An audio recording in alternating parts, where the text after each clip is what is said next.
All right, so this is our first episode of Cine-Picks, and basically this. So here we have Michaela on over there, and Hey! yeah, the whole concept of the show is that each of us takes turns picking a movie for the other person to pick, and this week Michaela picked uh the movie this week. So Michaela, what was your Cine-Pick for this week? Yeah, my Cine-Pick for Kevin this week was one of my favorite, so bad it's good, objective, subjectively, movies. It's called Love on a Leash. I believe it was filmed in around, I think it's like early 2000s, I believe. But Mhm. I looked it up. The origins of me finding this movie is that I looked it up on a bad movie list. And back when I was creating a list of bad movies to watch with my friend Adam, it was one of them that we put on our list to watch, and we had a night of it, and it is fabulous. You can find it for free on YouTube. So I have ever since I showed it to my friend Adam, I have been showing it to every single person that I know, and telling them you must watch Love on a Leash because your brain is you're gonna be mind blown. And so, of course, I had to recommend it to Kevin to watch as well. Yeah. So I guess let's dive in. Kevin, what did you think? That's a loaded question. Um, Um, so I agree with all of the lists that it's on. It is definitely a terrible movie. Um, how bad it is, I don't know. It's kind of subjective. It is very strange. I think if I were to sum it up in as few words as possible, I would say it's definitely a cringe fest. That's the. It is one of the most cringy movies that I've seen, and but I mean, it's not like super cringy. It's like softcore cringe. Like it's yeah, like very it's not like subtle. It's a subtle cringe, but it's very constant throughout the entire film. Like it doesn't let up at all. But so I yes. guess I enjoy that every amount yeah, of production aspect in this movie is just awful. yeah, Like the acting is awful, the cinematography is awful. The film yeah, itself is so low grade, like low resolution. It's like somebody shot it in like the lowest resolution possible. Um, yeah. I I feel like agree. but also it's so bad that I can't figure out whether it's a spoof. Hmm. Right. You know And what I'm saying? Like yeah. so you have to wonder, is this for real? So I guess we should probably get into what is this movie? And I guess basically the premise of the movie is uh some guy has been turned into a dog. Nobody knows exactly when it happened or whatever. It's very vague. It starts off with the dog and you know that there's a guy. And uh basically he's been told that he has to make a girl fall in love with him and then he will turn into a human.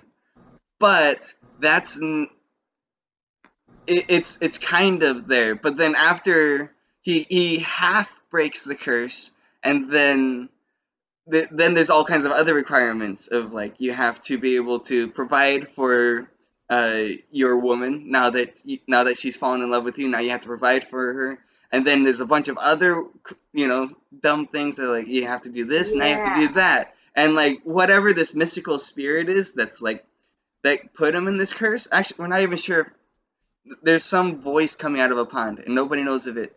This is And the it's a thing. sparkly pond. Yeah, Can I add that? It's a right? pond that they added effects in post production to make the pond sparkle. And then Yeah. you hear the shuddering of the microphone as the actor moves closer and starts to voice the pond coming to life. Yeah, and Um the voiceovers, that's a whole nother thing with this movie. And I think the audio, I think, is the thing that is probably the worst part of the entire movie. Too, I read all of the credits and like to find out like who did what, who was responsible for this mess. Basically, I wanted to know. It was some hologram company, a company that specializes in commercial grade holograms or whatever. Like they are the ones who did the audio for this, so they're not actually even an audio company. That and that's oh And so that's another thing that's kind of weird about this movie is that it's very very low grade. It's very low. It's low everything. It wasn't just a couple kids, putting this thing together. It was actually a lot of people involved. The director of the movie, Fun Tian, guess how old she was when this movie came out. She's the director of the movie. Try to guess. How old is she? Was she 26? Nah. Up. Younger? Higher? Higher. Don't tell me she's like a woman in her 50s. No, higher. Keep going. She in her 70s? Yes. She was 73 when she made this movie. Oh my gosh. Right? Was this her first time at the rodeo? She directed a short film before this, but yeah, she wrote and directed this one.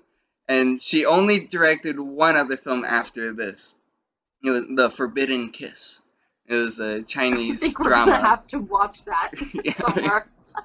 but Sometime on our list. I looked up her IMDb page because it's actually really interesting. Because, like, film, this was her, she's very new to film, obviously.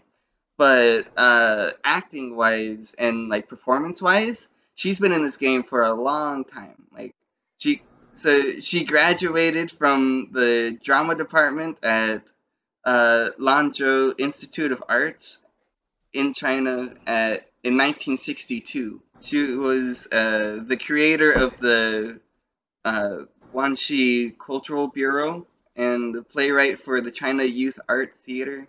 Like, so I kind of want to look her up now too. but she was in a lot of different.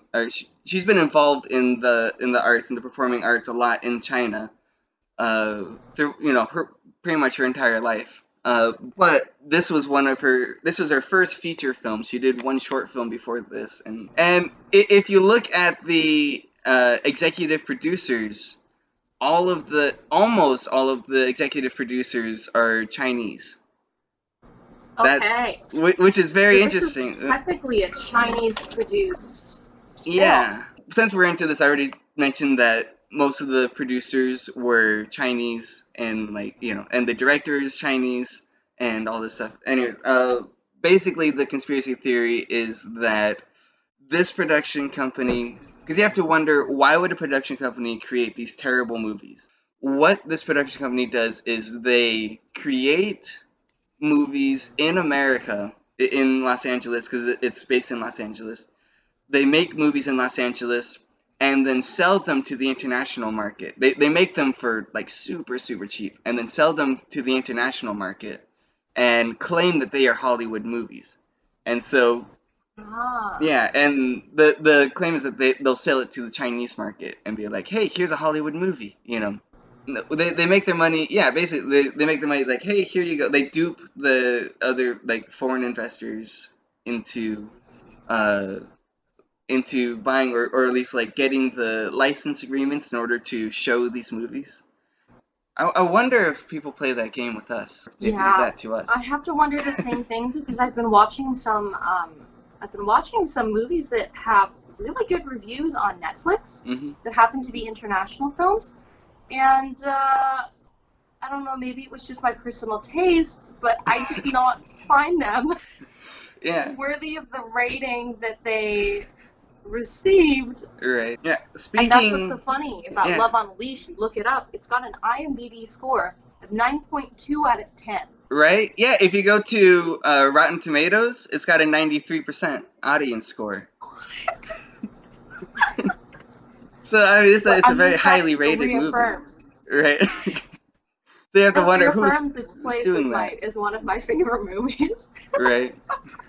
Like having a bunch of people from China go to IMDb and like highly rate this movie, or go to Rotten Tomatoes and highly rate the movie and like write good reviews and stuff like that.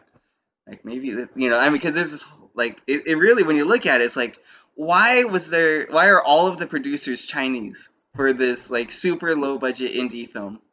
That's with only two Chinese actors, two Chinese characters in the movie. But yeah, That's yeah. No wonder what's going on there. You know, and I realized this, it is encouraging to see that people here in the US have a sense of humor. After you said reviews, I went Hmm. ahead and I by the way, I've never done this. I just Yeah. did this now. I went onto the user reviews of IMDb to see what people are saying. Every single person gives it a 10 out of 10. Hmm. Um, the titles are like 10 out of 10. Must watch. Incredibly fun. A cinematic masterpiece. Love on a Leash equals Citizen Kane for canines. This one says the soundtrack is amazing. No, okay, we have to, okay. This is something that I noticed that was very, very interesting about this movie because I've seen a lot of like cheesy, low budget indie films before. This is the first time I've seen a movie with no soundtrack. There is Yes. no music in the entire movie. I it was actually jarring. Like if you watch Right. it, something like maybe you might not even notice when you're watching it, but you know like there's something wrong here. And I realized Yeah. halfway through the movie, I was like, wait a minute, there's no music, there is Yep. no soundtrack at all, and And that see, that was normally I would fascinating. comment on this because I'm a musician myself, so Yeah. I would be able to comment on the soundtrack because I love movie soundtracks. Yeah. But there is no music, and the irony of that is that in the credits they have a composer listed. Yeah, I don't know what that's all about. There's They have a no composer listed. music. There is no music. It is just dead, Yeah. quiet. It Like the is. dog is running in the park. There is no music. Oh, yeah, and It's also just just or it's static from the boom mic. sound in general is very interesting because it seemed like they didn't record any audio except for dialogue, and that's it. Like, so Hmm. if you have like a shot like outside, just like a establishing shot, it'll be completely dead silent. And then when somebody starts speaking, then there's audio.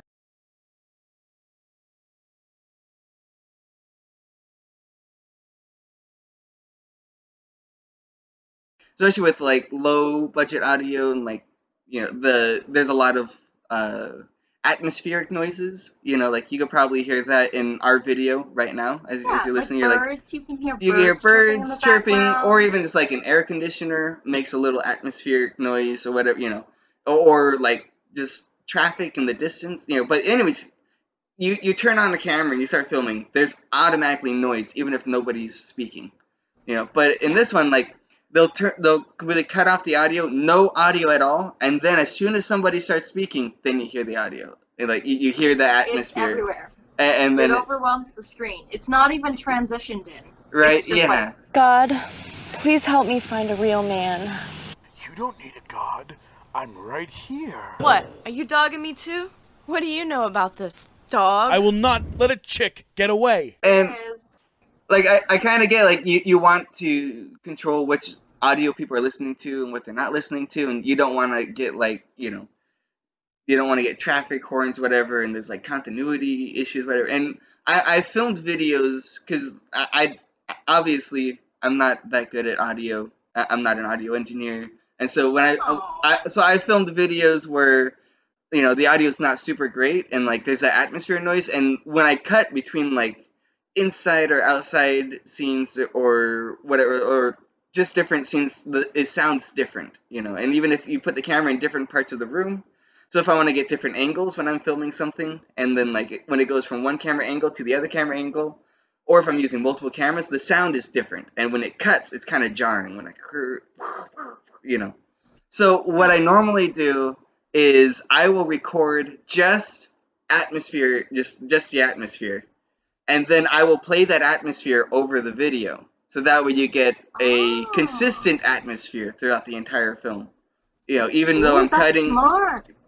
I'm cutting from different cameras and everything, and so that way the audio is consistently crappy throughout the entire thing. Yeah, You could just loop it. It's yeah, not difficult. right. And, Yeah. and so that's my strategy for that. Yeah, there was nothing like that in this film. It was either completely dead silent, or then they have atmosphere. But it's like Like, it's Yeah, very I roughly find it cut. hysterical. Normally, you don't notice something like that. Yeah. Like normally, if that is something, you can dismiss it up to the quality of how low res the thing was shot in. But like, it is very noticeable. Yeah. Like, it is enough to completely just take you out of the film. Oh, can we also, speaking of cuts, can we also talk about the quick cuts in this Yeah. film, in the editing of this film? The And the editing fact is that, like, strange. entire scenes will just be missed in this film Yeah. because they will just they'll quick cut. Like, a very specific example, I think, is that scene where the main girl, whose name I always forget, but she's played by Jana Camp, Yeah, it's and the Lisa. main girl, yeah, Lisa. she Yeah, like I had to. yeah, I Lisa. wrote down some names so that way I could remember what they were. Lisa, oh Yeah. my god. Lisa goes on a date with that one coworker at that restaurant, Hmm. but all we see of that date is one screen. It's like a one flash of her in the restaurant, and then all of Yeah. a sudden it's the next day. Right. And My. it's just like Yeah. slice, slice, no transition. It's just Right. like quick cut. I think. Also, with the audio, Yeah. it's hysterical. And I think that kind of goes towards like this first time director or first time film director and like a lot of inexperience with the film crew. The films are very difficult to make. Long films, like, cause I've only made like very short films. Longer films, I can't even imagine because you've got so many different scenes, so many different cuts, and you're filming all kinds of stuff, and like you might not capture all of it, and then even when you're like going straight off of a script, maybe the script makes sense, but when visually it doesn't, and so then you forget to film certain scenes, whatever. And so like Yeah. that kind of goes to like the inexperience of the filmmakers, Yeah, and like you the see that a lot pacing. in these indie films when people don't know what they're doing, and And the pacing is not quite yeah, existent right, because it's like a compilation of short films, yeah. and then if they get passed on from one person onto the Mhm. next, continuity isn't there. Right, and sometimes in bigger films you get that too, but that's why bigger films they usually do reshoots after the fact, is because they start editing the movie and they realize this scene doesn't make any sense. We need to add like a little bit more dialogue here to like in order to like get this scene to work, like, and so then they have to do reshoots and bring the cast back and whatever. Usually, but for the smaller budget films, they're like, nope, we just gotta cut, and especially since if the conspiracy is true, it doesn't even matter if it works or not. All they need is a product. It doesn't need to be a good product. They're creating a product to sell to overseas investors or market. Like that's what they're doing. They don't need a good product. They just need a product. So I don't think they're Yeah. interested in actually making a good film. They just need to make a film as fast as possible and as cheap as possible. And It needs to be there. It yeah, needs to be present. And right. hey, that's exactly what it is. It's here. Exactly. It's present. Jana Camp, I was looking at her IMDb page, and this was one of her last movies. I think she did one or two short films or after this. It's interesting because she's been an actor since she was a child. The first movie she was in was 1985. That was Invasion USA. These terrorists roll into this like suburban neighborhood, and she's outside like decorating her tree and like and then her dad calls her in for dinner, and she goes into the house for dinner, and then the terrorists grab a rocket launcher and blow up her house. Oh man. I think that was her performance in Invasion USA was way better than in uh, Love on a Leash for sure. You Yeah. gotta wonder what happened. And, You have to wonder, maybe it was up to, maybe that could have been a directing choice though. yeah, It I very think easily could have been. so. The guy who plays Prince, Anis Cuomo, that's his name. So interesting fact about him. After filming this movie, he married Jana Camp. They in What? real life they Okay, got married. hang on. Go I'm go looking onto this his up IMDb now. go onto his IMDb page, and you will see that he uh that's basically the only thing on there. They would say it's basically He's yes, it's like he's an actor most known for Love on a Leash, and he married Jenna Whoa. Camp. I also love that they got Yeah. married the same year. It makes Right. you wonder, did they meet on set or did they meet like prior to set and that's how he was cast? Yeah. You know, you have to wonder. That is how convenient it is. You could just, I mean, they could have very easily just cast a couple Right. to already Yeah. to just be in there. It looks like he's been a producer. He served as a producer since then. Mhm. For Dish Nation. He Yeah. was the senior social media producer. Right. He's been serving as a social media producer since, but yeah, you're right. He's only been in one thing since acting wise. Right. Oh man. Yeah. So here's the interesting thing. I don't know how reliable this is, but I watched an interview with the guy who played Tim, who is the awkward guy who lives with his mom. So The only one that yes, that guy. yeah. Gotcha. Right. So the actor, I forget his name, but I watched an interview with him. He was talking. This interview was in 2019. He said that the movie was filmed 14 years ago, and this interview was in 2019.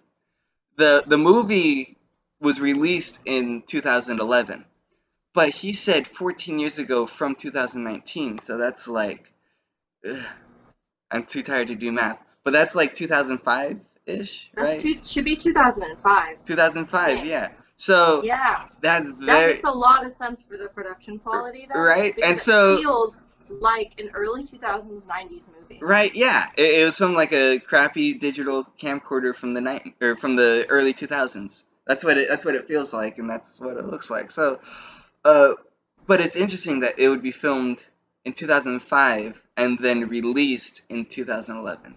Like that kind of blows my conspiracy out of the water. But I don't know.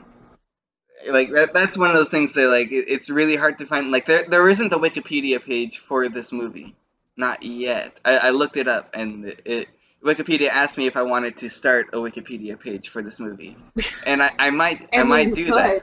I don't know. We could. Right. With the information that you have, it's obviously more information than is. You could easily just condense it. Right. Oh gosh. Oh yeah, and it looks like okay. Ralph the Movie Maker, another YouTuber, just released something on September 23rd where he has an interview with the guy who voices Alvin Flang, not the guy who plays Prince, because obviously those are because they're different. Can we also talk about that, please? Right. Yeah. So here's that they're two different people. Well, there's that, and also the thing that really like bugged me in the movie was like so Lisa was trying to name the dog and like give him all kinds of weird names, and the dog was like, "My name is Alvin Flang. Come on, my name is Alvin Flang. I have a name, right?" And then she's like, "I'm gonna call you Prince," and they call him Prince through the entire movie, and even when he turns into a human again, he still goes by the name Prince. Like they don't even mention Alvin Flang throughout the rest of the thing, and then they're like, well, like, I don't have a driver's license. I practically don't even exist, blah, blah, blah. It was like, wait, but your name is Alvin Flang. Like, you have a name. Your name is Alvin Flang. You have a history. Explain that as a dog. Yeah, and like, you have... Alvin Flang. Right? You have a history as a living person, right? Like, as a human being, you have a history. But they don't even go into that at all. Like, so, like, what's... That would be an interesting premise. I think it would be hilarious if they made Love on a Leash 2. If somebody makes Love on a Leash 2, and it's like a weird prequel where they do the same thing where like it's Alvin Flang as like in his adventures as a human versus a dog, and again it's voiced by two different people. Right. And they have two completely different personalities, which is another thing that really bothered me in the movie. Mm-hmm. That the personality of the dog, Alvin Flang, is different than when he becomes a human. And all of a sudden he's this brooding, sensitive, like, Lisa, I just want to be here to make you happy. I just want to be here to tell you all the things that you want to hear. Mm-hmm. And then, but as a dog, he's a complete asshole. Right? He's a total asshole. He goes on like crazy montages and he like sings. I have to admit I love that. King of the castle! King of the castle that's also a dog and lives in a house that is green. What is that about? Yeah. But yeah, it's Like so weird that when he turns into a human, though, like he's not singing at all. In fact, I think that's the only music in the entire movie is when he sings. And maybe they're that's what the obviously, composer was for. yeah. I think I feel like most of the dog's dialogue was improvised. That's what it feels like. That it's kind of an after the fact. I, you know what? I think I know. I have a theory. Is that the director wasn't present during the voiceover, and so he didn't have any direction. Because if you notice, like everybody, their acting styles are very similar, right? Because they're all being directed by the director. But Alvin Flang, his dialogue when he's doing the voiceovers for the dog, is very different. The voice acting style is very different than like everything else that everybody else is doing, and I think Yeah. he didn't have any direction, and so I think he improvised a lot of stuff, and like, yeah, I think he was kind of unsupervised. So, That's what it so feels I like. can give you an explanation for that because I just looked him up. Hmm. Yes, love on Alicia Evan Flang. He is an uncredited. He's Yeah, uncredited, which is why that. you don't see him. You don't see him in the movie. He's Hmm. uncredited as the voice of Alvin Flang, but he is a stand-up comedian. Oh, okay. So he thinks he's really Yeah, funny. That's why. yeah. He thinks it's hilarious. I mean, Yeah. honestly, okay. The parts that made me laugh the most genuinely were actually his Right. improvisations with the songs that he sings while he's this dog, and the dog again running in complete silence in the Yeah. streets, just like running on the street, and then you hear like the disembodied voice of Stephen Kramer Glickman going like, "I'm a dog and I'm on the street and Right. it hurts my feet." Like, Oh my god. Yeah. it's so iconic. I love it. I wish there was some way I could be one of these characters for Halloween Mhm. and people would understand me, because then I could just go around quoting the movie Right. all night long, confusing people. Right. But yeah, is that a little more enlightening? He's a stand-up Yeah. comedian, so of course it would make sense that they would do it all in post. Right. Yeah, because obviously, like that's because when I was watching it, I thought that maybe he was the one editing it. Because when I was watching it, I thought this was super low budget, so like, the cast is the crew, and the editor was probably like I thought maybe he was the editor. He was editing the film and doing the voiceover, like by himself, and That would make sense too. and also because a lot of it is really sarcastic, and he's doing a lot of kind of meta commentary on some stuff. Because like Lisa, her theme is green. Everything she wears is green. Her house is green. I don't. Where did they find a green house? Like everything is Right? green. It's so weird. The But dog comments on it all the time too. yeah. He's And like, "Why do so you wear so yes, much green?" yeah. So the dog is commenting on it, and so like a lot of it's kind of meta. And I thought maybe as he was editing the movie, then like he started to like realize how terrible the movie was, and so his commentary or so his dialogue is very kind of sarcastic and sort of meta, and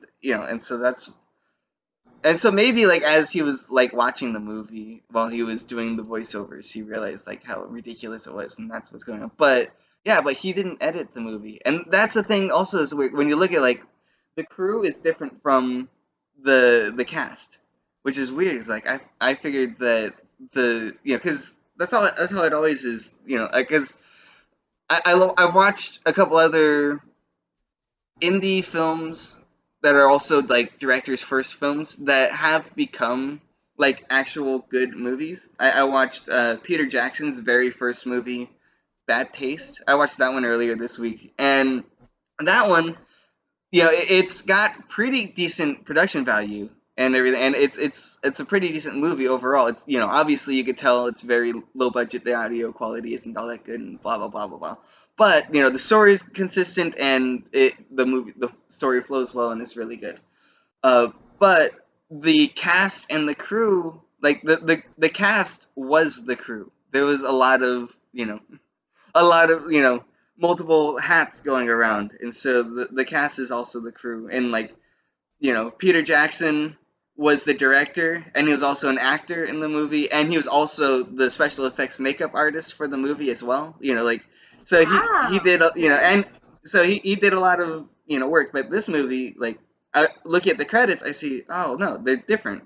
Also, like, Yeah. half of the crew was also Chinese as well. So it's like Chinese Yeah. I mean, investors they and must have Chinese had. crew, and it's very, They had the budget for other. They had the budget to cast other actors, yeah, but not the budget to cast logical people right. who could see that this was a.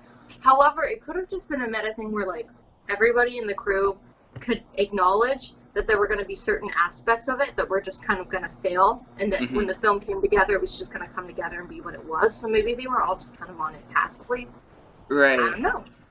Yeah. Well, so the interview I watched with the guy who plays Tim, he said that this was a student film, and I don't think it's a student, like a traditional student film, as in like the students are the ones making the film, because the actors didn't seem like they were the students. Like, doing research on the actors, they weren't students. I think what it was is they had like student opportunities as far as crew goes, and so I think a lot of the crew might have been students, and like that's how you get free labor, is you hire students to be your crew, Gotcha.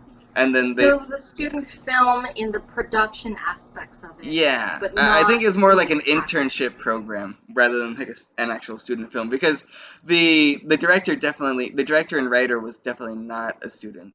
So maybe it was a lack of communication. Maybe There was yeah. probably a lot of lack of communication as to the direction that they wanted that film to go in. I kind of just want to I want to see an interview with the director. Yeah. And with the producer of this film. I really want to know what they're, like, because it's got to be, they have to get so many questions on the street. They have to, right. over the years, about this film. And it's amazing they haven't put out any statement to the public. Yeah, I'm just so interested to see what the story is. It's out there. Right. This film is out there. Yeah, well, it seems, I'm sure it's made a lot of the lists for bad movies, but as far as popularity, like, nobody's really talking about it. The YouTube video I watched, which seemed to be the only YouTube video that has the full movie on it, only has 8,000 views. So it hasn't exactly gone viral, as far as bad movies goes. It's like an indie of the indies. Yeah, it's no Troll 2 or The Room, or it's got a very, very small like cult following. There, so the people who've seen it like know it, and like and people like you who have like tried to show it to all of their friends, and now I probably will try to spread it as well. But there's no like midnight showings of it, like that kind of stuff. Can I just say, there needs to be a very awkward midnight showing for this film. Can you imagine how awkward? And then we could fill in the lack of atmosphere, with the sound of rustling popcorn. Yeah. And drinks, and stuff like that. It could be great. Of course, when movie theaters open back up again and it's safe. Yeah, but I think that's how we should open up movie theaters, is with Love on the Leash. I think every movie theater should open up with Love on the Leash. Oh, absolutely! I would have a field day out of that. I would love to host a midnight showing, a re-premiere of Love on the Leash, since I feel like it's not getting the credit it so duly deserves. Yeah, like, let's make this go viral. Like, you and me, we will make this film go viral. Yeah, for sure. We gotta work on it, because it's not terrible. It's definitely watchable. Like, I made it through the entire movie, and only once did I check to see how much time was left. It's so it's not the worst movie I've ever seen, or like had to like get through. Yeah, so. I got a question. At what point during the film did you check the time? Because I definitely have. Yeah. I definitely know when I started to kind of check out. When was that for you? So there was multiple times when I was tempted, but I wasn't willing to get off the couch to like check. Yeah, so there was, I think it was it was at the end. There was 10 minutes left, and I was like, when is it? You know, it seemed like it was never gonna end, like because the ending, it just keeps going and going, and it's yeah. So yeah, I wanted to find out like, are they gonna wrap it up eventually? Yeah, it's been here for a while. Right. So yeah, it was actually the last 10 minutes. I remember seeing. I was like, oh, only 10 minutes. Okay, I can do this. But yeah, because the rest of it was like interesting enough where you're like, okay, what's happening next? I want to know like, I want to know what is happening, but also what's going to happen next as well. So Yeah, there were action-based scenes going on. yeah, but it got monotonous because he wasn't breaking the curse. That's the thing that killed me. Was like he half broke the curse halfway through the movie, and then you're like, you know, but he half broke it, and then the pond spirit was like adding stipulations. You need to learn to be a husband. Yes, you give her money, but do you really feel love? True love is sacrificed. The responsibility to be patient. You better learn that. I mean, I do have to say that I like that this film touched upon the theme of the fact that once you're in the relationship, that you do have to put in the work to prove that, you know, like the relationship is not the end, it's just the beginning of your lives together. So I like that the film brought up the fact that being in a relationship with another person, especially one that just found out that you're not a dog, but that you're a human, Right.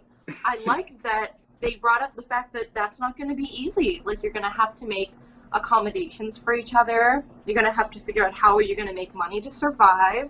Like, in addition to having to navigate this weird stipulation that you can only be human at night.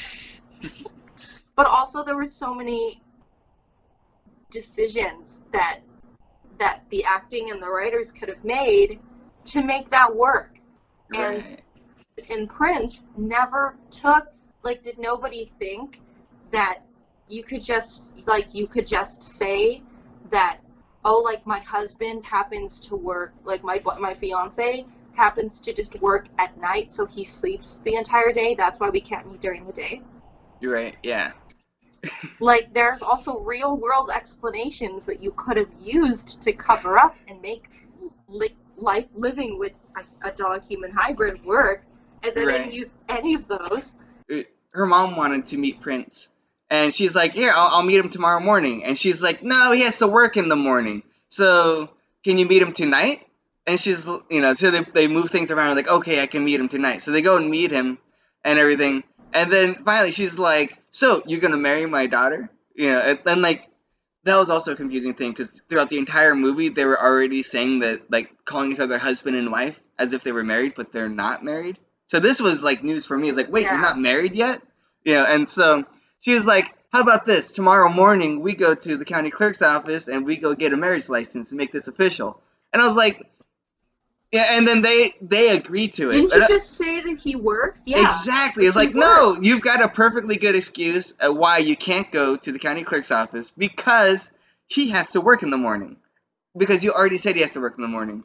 But instead, they were like, that's the point, is that he has to provide for her. Don't you want him to provide for your daughter? Right. Like, and so they were like, I guess we can go to the county clerk's office. And then they're like, what are we going to do? And they're like, I don't know. Like, they have no plan at all. And then they go there, and he doesn't show up. And her mom's like, well, now you got to go date 6 other guys to make up for this one loser.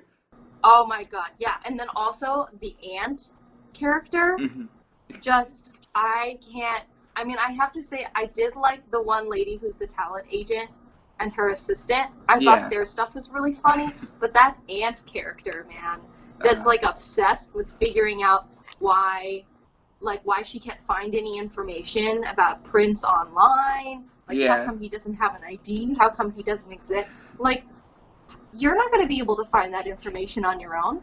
Right, yeah. And also, why are you digging so hard? That's just so strange. That it's all just so strange. And then she goes as far. They go on an entire chase scene. Yeah. Where like she's like chasing a dog. It's so ridiculous. I don't know. I feel like that's where I started checking out a little bit. Yeah, Because I was like, oh my god, it's another chase scene. Well, and I feel like it was I couldn't understand the character's motivations. Like I couldn't figure out why was the mother so concerned about her daughter getting married. Like that's and so I couldn't figure that. And so like because I was so frustrated with the character motivations, the actors are like, so why am I so angry at my best friend? Why do I want my daughter to get married? What's going on here? And the director just holds up the script and is just like, this is why. Because I wrote it here. It's in writing. Now do it. Like that's really what it felt like. Because none of the motivations were really that good. Like it was not. Right. I couldn't buy it. So that's right. Yeah. And they're also one-dimensional too. Yes. Which, like, I get that. That's a very beginner's. Like, that's the one thing that you learn. I would say in like 8th grade English class is you establish who the characters are, and you kind of establish why they're doing the things they're doing. Mm-hmm. But then once you have them do the thing, they're supposed to grow based on what you know about them. Yeah. And that's the other thing. You don't know anything about these characters. You just know that they have very one-dimensional motivations as to why they want the main character to do something for them, but they don't grow. So Right. So it's just the mom. It's just the mom wanting her daughter to just get married, Right. like to just get married. And then, can we talk about like the really poor racial stereotyping in this movie too? Yeah. Even though this Which was one? written by a female Yeah. who is Asian. Right. Like there's a really poorly timed Japanese joke Mm-hmm. with the poor the shopkeeper, the coworker of Lisa's, who Right. I actually thought was kind of a good actor. Yeah. No, he was good. Like- And I think maybe his performance might have been one of the best ones. I feel like that character was awkward just because of the character, the way like his motivations, but also like just he seemed older, like much older than Lisa. Actually, all the guys who were going after Lisa were much older, and so that was kind of awkward in general there. Yeah, that's to the creep factor. Just Yeah. a bit. Yeah. But also like the coming out scene was also super awkward. He came out after he proposed to her, right? Like, he's like, "Will you marry me?" And she was like, kind of taken aback. And it seemed like she was about to say yes, and he was like, "In name only, like, we're not really gonna be husband and wife. I just need you to like be my wife. Just take that title I as just wife." need this on a court paper so that I Right. can get my family off of my back. Yeah, basically. But it was like super weird. But like, her reaction of like kind of being offended. But he should have come out as being gay and then be like, "Oh, by the way, can you do me a solid?" But Yeah. she still probably wouldn't say yes. On the writing. Yeah, she probably wouldn't say Because yes it comes still. out of but- nowhere. They go on one date. Yeah. Go on one date, and all of a sudden he's like, "Hey, so will you marry me? Also, let me throw in this wrench here that I'm actually gay, and I just need you to marry me so that this can all be taken care of." But like, we could have thrown in Yeah, an right. extra. That could have been in that dinner scene that they Yeah. passed up. Right. Well, also, where he explains a little bit. yeah. Well, also, he doesn't want her to just marry him. She also wants her to give him a boy. She's like, yeah. And it was like, I know this super cool clinic. We'll go there. We'll do artificial insemination. It'd be super cool. Like, that's, it'd be great. But, and then you can go sleep around with whoever you want. I just want you to be my wife. That's Honestly, as desperate as they make the character of Lisa seem, hmm Yeah. it kind of does seem like an okay deal for as desperate as that character is to find a man to fulfill her life. Right? And at that time, she thought that Kyle was the man. Right? She thought she liked him. And like, and so she was like considering this guy, like, oh, this is the guy. I think that definitely dates this movie for sure. if the poor video quality didn't already date it, but yeah, Oh my god. Yep. Super, super dated, and then the yeah, fact that after Lisa gets discouraged, after all of these, like, this bombardment of, like, men, but really there's only three. yeah, Three men that all kind of turn out to not work out. hmm Then she goes, there's this crazy montage scene where she's just crying in her house. there's a She's couple of those. desolate, and she tries to commit suicide. Which, Yeah, I don't know, like, there's just a whole bunch of, like, weirdly insulting ideologies in the movie. there was a yeah. Um, I think they really wanted it to be like an actual drama, and it's definitely. I think when the guy was doing the voiceover for the dog, he realized like this isn't a drama. There's no way this is a drama, and so I think he definitely lightened it up with his dialogue when he was recording for that. So I think that kind of made the movie palatable. right. It helped you get through the whole movie, and so. Yeah, there's just so much mess that's going on there. hmm Oh, and also that best friend. Yeah, like. That another really awful racial stereotyping going on hmm there. But I love that she it's like she's a younger version of the mother, hmm but she's like an inverse. So instead of being like, Lisa, you just need to find a man and get married, she's like, Yeah. Lisa, you just need to find a man. Right. Yeah. A man. Even though she herself doesn't actually have a man. Yeah. Well, she's got several men. If I want to play tennis, I call Peter. If I want to go swimming, I call Reg. And if I want some good lovin', I call Zach. She's got a lot. She's got a lot of guys. That's her. She's That's got her a lot stick. of guys. Yeah. Well, like, and she said at the beginning of the movie, where like there is no perfect man. There's just men. So why choose? It's I mean, I guess you can see that as progressive. I don't know. Only But then she negates that because when she finds out that Lisa is seeing a man yeah. for the down and dirties, then Right. she gets offended. Right. And she's like, how dare you not tell me? How dare you go and see and do exactly kind of what I was doing, but just with one man? Right. Yeah. I don't. Yeah. That's in other words like the motivations. It's like, so why was she so offended at this point? Is like because the script said be offended. Here's your motivation right here. It's in writing, like black and white. Do it. That's. It's not because there was any like actual character motivation going on. It's like that's because that's what the script said. So. Right? It's just because it negates Lisa's character in her eyes. Mm-hmm. But that's more of her problem than it is Lisa's, I think. Yeah. But Isn't it? yeah. But she did eventually find a man and get on. She had like 4 grandchildren at the end of the movie, and like so I guess things worked out for her. And then Lisa's like still a wreck after like 40 or something years. So Which is also Lisa's cross to bear.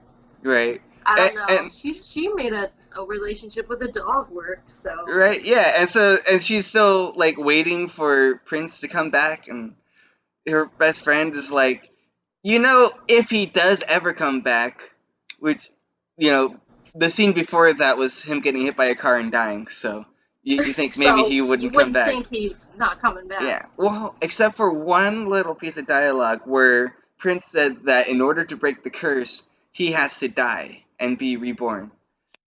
The pawn didn't tell him that. He made that up himself. But apparently What? that did the trick because that's exactly what happened at the end.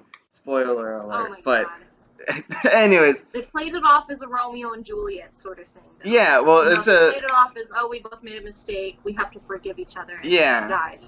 Very And- West Side Story, may I add. yeah. And so he died, and she's heartbroken, but she believes he'll come back because he did say that one time, just kind of an off-the-wall comment, like, oh, I have to die and be reborn. And so she's like, okay, I'm waiting for him to be reborn.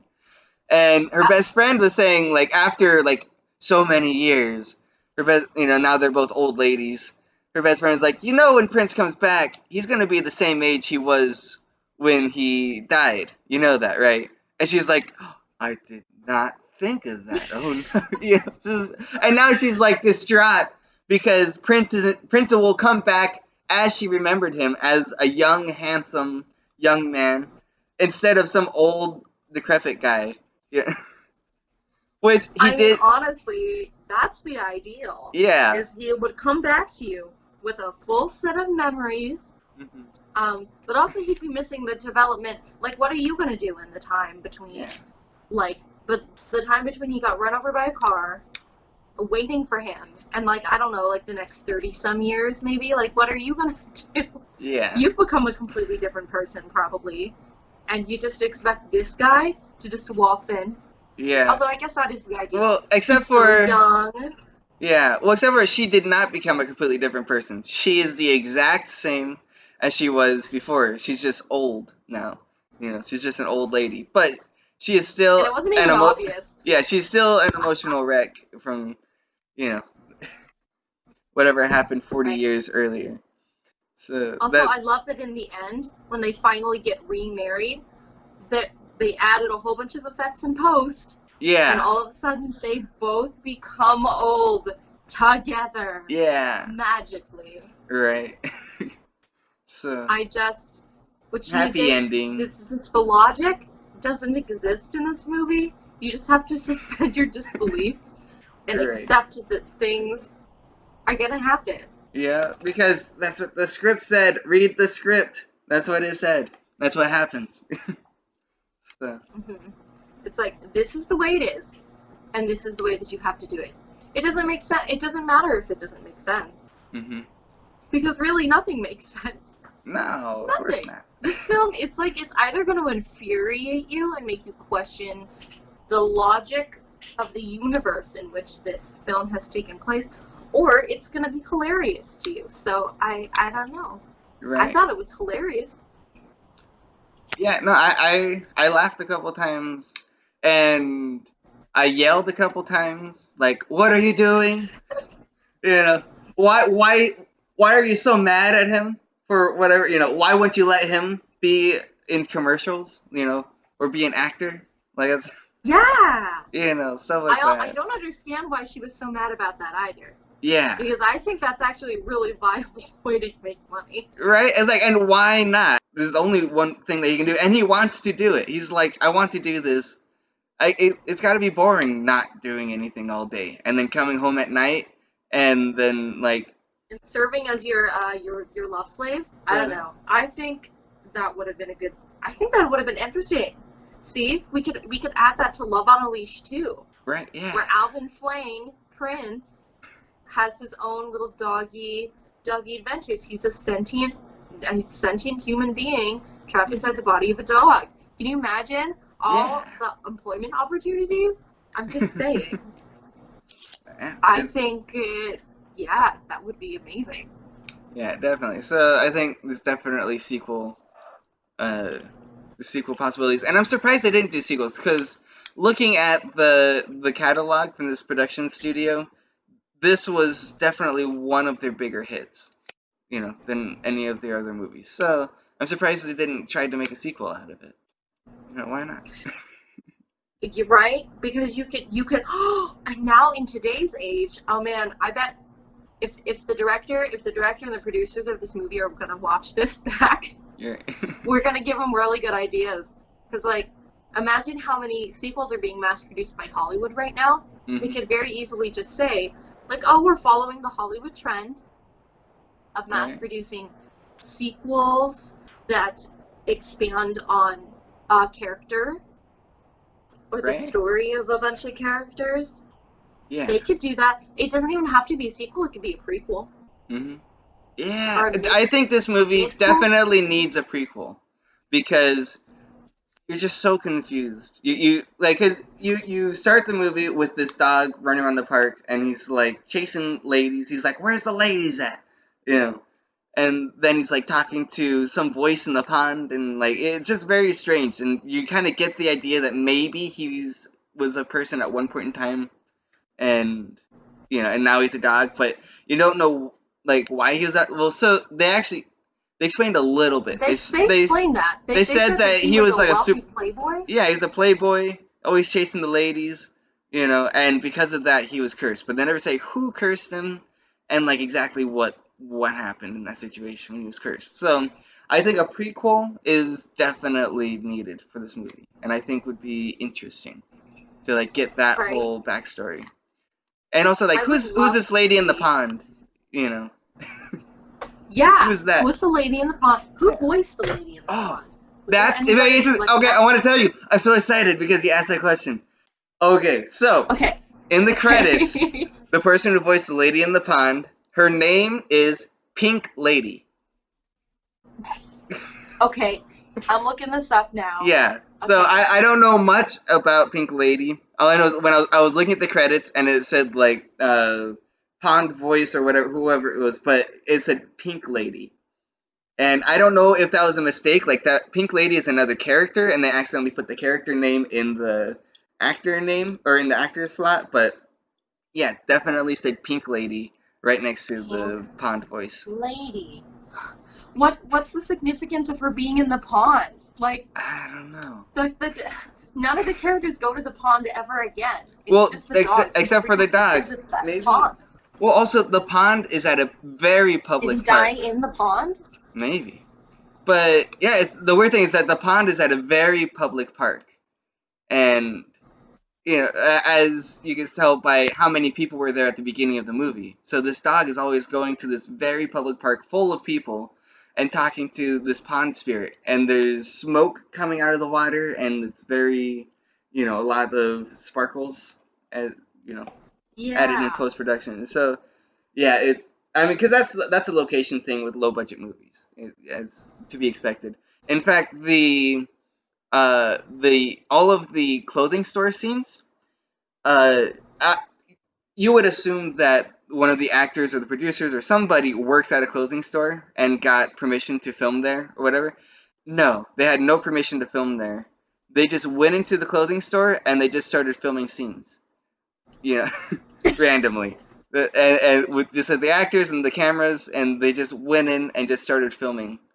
And and so there's actual customers in there. Like there aren't really extras. Those are actual customers, and they're Wait, yeah. but that doesn't explain that scene where Alvin Flang was like digging through the clothes and like accident and like the dog. Well, that was that was a different clothing store. That was a very strange looking clothing store too. I don't know. That might have been that might have been just like a wardrobe storage facility that the production company has. Okay. So the one where Lisa works? Yeah, or not the one that Lisa works at is an actual store. The one that because they were at a thrift store, thrift store when the dog was digging through the clothes, and so I think that was a different store or a different. It was definitely a different location because it looks different, but I don't. It looked very strange for a clothing store, so that might have been a wardrobe storage. But then it makes me wonder Kevin, how were they able to pull off? Like some of the strangest scenes happen in that store. Yeah, there were some shouting scenes in that store. And so they must have, I don't know. Yeah. But that was in the scene where the producer lady is like trying to she's like trying to fit a dress, like a legit dress from the store on her body that's too small. Like, did nobody like see that? And they were like, what is happening right now? Like, please don't damage our merchandise. And then the other scene where the creepy boss is kind of like low key just sexually assaulting Lisa. Yeah. Like the entire every scene in that store, nobody is seeing the stuff and being like, we need to. Why are you in here? I don't know. Why are you in here filming these scenes? Because I got that information from the interview I watched with the Tim character, and yeah, he was saying that it's just a random store that they went to, and they just started filming in there, and actually, it would be interesting to watch and see if they actually film in the same store or not. If it is the same store, or if they're hopping from store to store after they get kicked out. I don't know. Yeah. Because they're filmed, Well- they have to do multiple days of shooting in these stores because there's a lot of scenes that happen in them. There's a lot of wardrobe changes. Actually,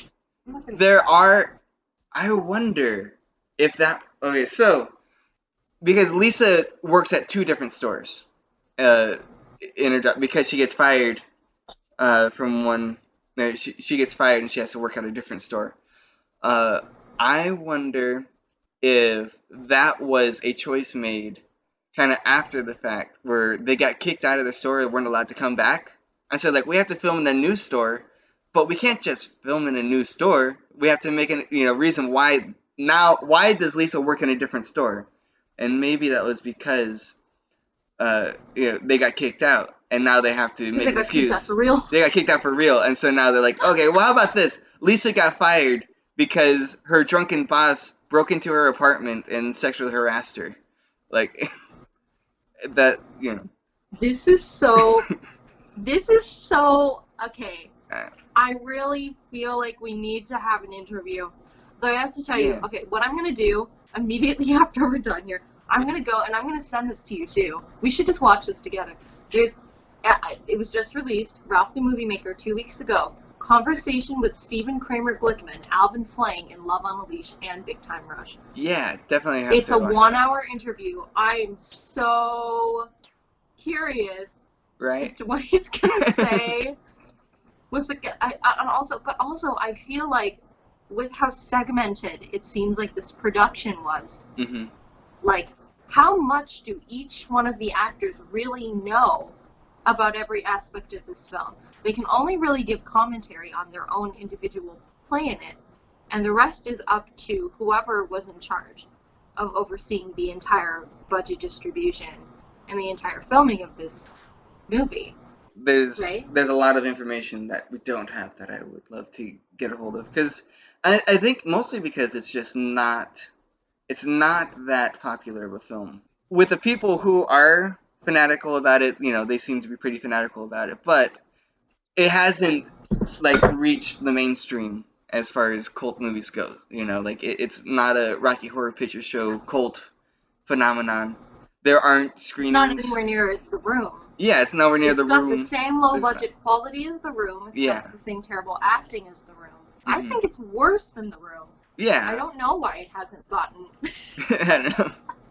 But yeah, so that's one of those things, so it's just not popular enough. But I would love to make it more popular enough to be able to like justify Yeah. additional interviews and documentaries and roadshow screenings and like all kinds. Right. Because I feel like It it could does. be very enlightening.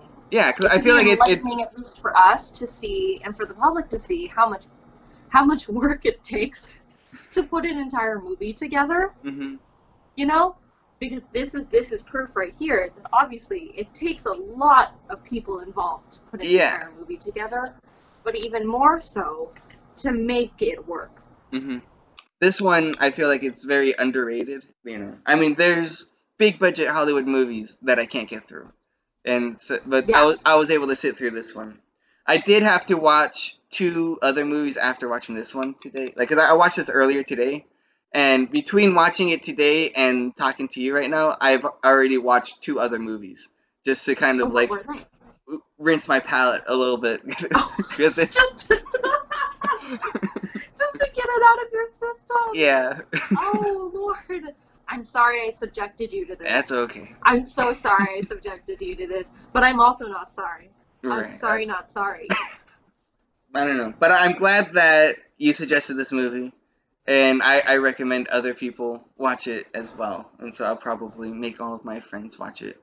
So, Right. yeah, I think we should probably start wrapping this up. So, let's try rating this one because we know that Yeah. Rotten Tomatoes says 93. What would you give it in a score 1 to 100? Do I only get? What are the qualifications for us rating it? Like, do we have a different rating bars for different things? Because it gets a 0 out of 10 for music. Right? Yeah. It's a 0 out of 10. Right. I think Cinematography. in general, I would rate this movie at a 20 out of 100, but highly recommended. Like that's Yes. I cannot in good conscience give it a good score, but I would recommend it for sure. And Right? so yeah, I Because don't know it's about like that's hard. I feel like overall, if I were to give it something out of a 10, I have to use different qualifications. you. On the merit of watchability and entertainment, I would say it's definitely like up there. I agree with the rate. I agree with the critics that say it's like a 9.5 out of 10 because it is 100% entertaining. It's 100% watchable. Now, is it a good movie by filming standpoints? That's like a 1 out of 10. Man. Yeah, right. It's pretty dang bad. But is it entertaining?